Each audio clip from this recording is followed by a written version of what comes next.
In this very special election show in the run-up to the elections on the 3rd of August. So we're focusing on the issue of electricity and that of prepaid meters to areas where electricity is stolen.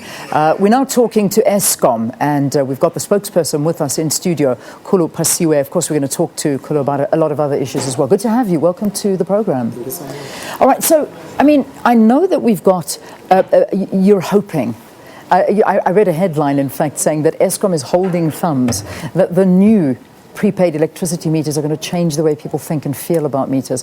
How is it going to be different? Well, the biggest issue that we have to deal with are perceptions. In many areas, especially in Soweto, people have been told by others that prepaid meters are running much faster than the conventional meters. So when we started in 2007, we had to take a few of those meters together with some of the community leaders and go to the Bureau of Standards in Pretoria so that they can test them and have the evidence. So it was only after we had taken these meters to the SABC that people began to understand that there was nothing untoward with these meters. But even in places like Orlando West, when we were trying to install them earlier this year, there was some resistance and people beginning to feel that these meters were not doing what they were supposed to be doing. So it's one of those ongoing battles that we have to do. But thanks to the city of Johannesburg and our people on the ground who are working there, we have been having community meetings where we were able to explain how these meters work, and they're beginning to understand now. Tell me, is it true that Eskom entered into a deal that the company is prepared to write off debt if debtors accept this prepaid meter system? The issue of the debt, actually, we are not writing off any debt, not in Soweto, not anywhere in the country. What we are willing to do is to write off the interest that we charge on the debt.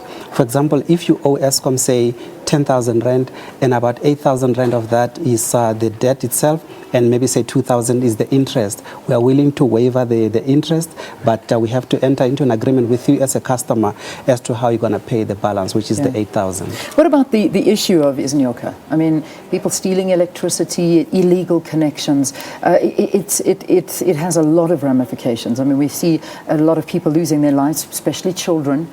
We also see what happens to our country when the power shortages go down. Areas also, of course, don't have power because it's being stolen. I mean, how are you dealing with this? You know, Leanne, for things like cable theft and illegal connections, we are able to move swiftly to repair those things that are damaged.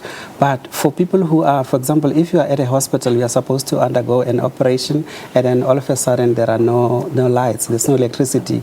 Those things you can't quantify, you can't replace them, which is why we are saying, for us, obviously, the issues of cable theft are a big problem, but they also go beyond Eskom and municipalities, where people lose their lives because you can't operate them, or for things like inconvenience, you can't quantify the inconvenience that you have to sit in traffic for 1 hour or so.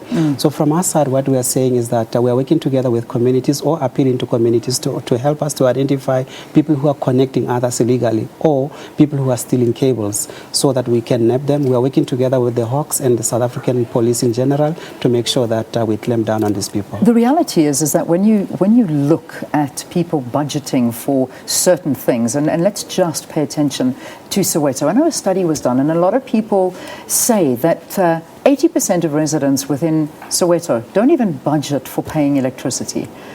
Where does this culture come from? I mean, how did we land up in a situation like this? Leanne, maybe to contextualize it, in 1998, government through the Department of Energy issued what they called the white paper, energy white paper. In that white paper, somewhere within that document, they mentioned specifically the issues of non-payment and the culture of non-payment in general.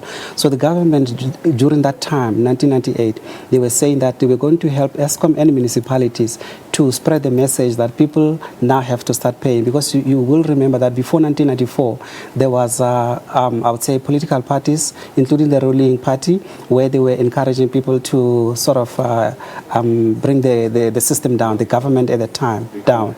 And because one of the things that was being pushed was that people should not pay for the services.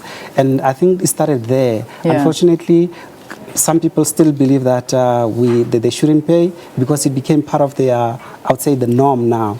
But we still have a long way to go as Eskom, municipalities and government as a whole to try to educate our people again to change their positions. Absolutely. It's a way of thinking. We all have to pay for our services. We certainly do. But we have to pay for a service we get. No more blackouts. Well, even though they're happening. Well, from our side, we have been doing a lot of maintenance on the power system for 11 months now in a row. We have not had load shedding. Yes, in some areas we have had power outages, but that is not load shedding. Most of these outages are actually caused by people who are stealing cables or overloading substations. All right, okay. I need to bring you back into the studio to talk a little bit more about possible tariff hikes, because I'm seeing that Eskom may once again be asking NERSA for another possible tariff increase for you and I, so which means we're going to be spending more on our electricity. But I'll have to leave it there. Khulu Phasiwe from Eskom, thank you for talking to us here on the program.